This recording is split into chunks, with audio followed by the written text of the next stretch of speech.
এবার আপনাদের সামনে রাখবো বেলঘরিয়ার সেই ছবি, অর্থাৎ দুষ্কৃতীদের তাণ্ডবে কতটা ত্রস্ত বেলঘরিয়ার বাসিন্দারা। একের পর এক অভিযোগ তারা করছেন, সেই অভিযোগ আপনাদের সামনে রাখবো। দেখুন, মদ্যপানের প্রতিবাদ করতে গিয়ে একেবারে দিবালোকে প্রকাশ্যে প্রতিবাদ করেছিলেন এক শিক্ষক, যার ফলে তার উপর ধেয়ে এসেছিল আক্রমণ। সেই মুহূর্তে সিসিটিভি ফুটেজ রেখেছি আপনাদের সামনে। আর স্থানীয় বাসিন্দারা সরব হয়েছেন যে এলাকায় দুষ্কৃতী দৌরাত্ম্য এভাবেই চলে, ভয়ে কেউ মুখ খুলতে পারে না। অভিযোগ স্থানীয়দের, আকার শিক্ষককে এভাবেই রাস্তায় ফেলে মারধর করে, যাকে দেখতে পাচ্ছেন আপনারা সিসিটিভি ফুটেজে, ওই কয়েকজন যুবক এবং তরুণী। কিল, চড়, ঘুষি, দেওয়ালে ঠেসে মারধর, কিছুই বাদ যায়নি। অপরাধ কি তা? না প্রকাশ্য দিবালোকে মদ্যপানের প্রতিবাদ করেছিলেন ওই শিক্ষক।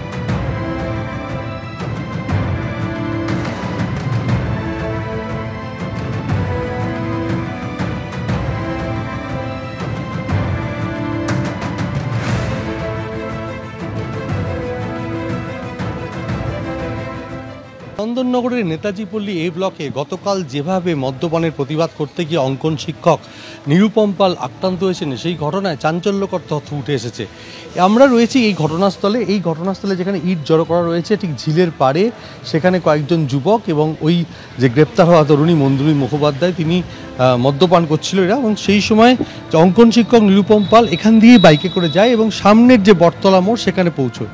তার আগে এলাকারই এক যুবক কালী পুজোর প্রসাদ নিয়ে একই জায়গা থেকে বটতলা মোড়ে দাঁড়িয়েছিলেন এবং সেই যুবককে নিরুপম পাল জানান যে এখানে মদ্যপান করা হচ্ছে। তারপরে ওই যুবক বাপিকে সঙ্গে নিয়ে তিনি এইখানে আসেন ঘটনাস্থলে এবং তারা কেন মদ্যপান করছেন এই নিয়ে কথাবার্তা বলেন এবং তারা বলেন যে বন্ধুর বাড়িতে এসেছিলেন পুজো দিতে এবং তারপরে তারা ফিরে যাবেন এবং সেই মতো শান্তিপূর্ণভাবে কথাবার্তা হয় এবং তারা এই ঘটনাস্থল থেকে চলে যাবে এবং তারা আর এখানে থাকবে না।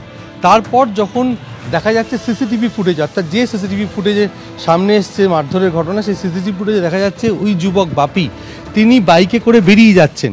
তিনি বেরিয়ে যাওয়ার পরই আচমকাই যারা এখানে মদ্যপান করছিল, যে কয়েকজন যুবক এবং যুবতী, তারাই ওই অঙ্কন শিক্ষক নিরুপম পালের উপর চড়াও হয় এবং তাকে মারধর করে এবং একেবারে রাস্তায় ফেলে তার বাইক ফেলে দেওয়া হয়, তার মোবাইল কেড়ে নেওয়া হয় এবং তাকে বেধড়ক কিল, চড়, লাথি মারা হয়। এমনকি ওই তরুণীও তাকে মারধর করছে এবং সেই সিসিটিভি ফুটেজ সামনে আসে। আর এই সিসিটিভি ফুটেজের সূত্র ধরে ইতিমধ্যেই দুজন নাবালক সহ 4 জনকে গ্রেপ্তার করা হয়েছে। কিন্তু যে ঘটনাস্থল, অর্থাৎ প্রকাশ্য রাস্তায় মদ্যপান এবং দিনের আলোতে মদ্যপান করা হচ্ছে এবং সেই ব্যাপারে প্রথমে একটা আলোচনা হয়েছিল শান্তিপূর্ণভাবে এবং তারপরে ফিরে যাওয়ার পর যখন বাপি, জনৈক যুবক বাপি, তিনি যখন বাইকে করে ফিরে যান, তারপরেই এই নিরুপম পালকে একা পেয়ে এই যে কয়েকজন যে মত্ত যুবক ছিল এবং তরুণী ছিল, তারা মারধর করে।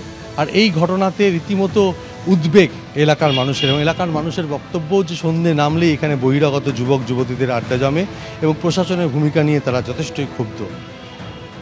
ক্যামেরায় সন্দীপ পালের সঙ্গে সমীরণ পাল, এবিপি আনন্দ, উত্তর 24 পরগনা।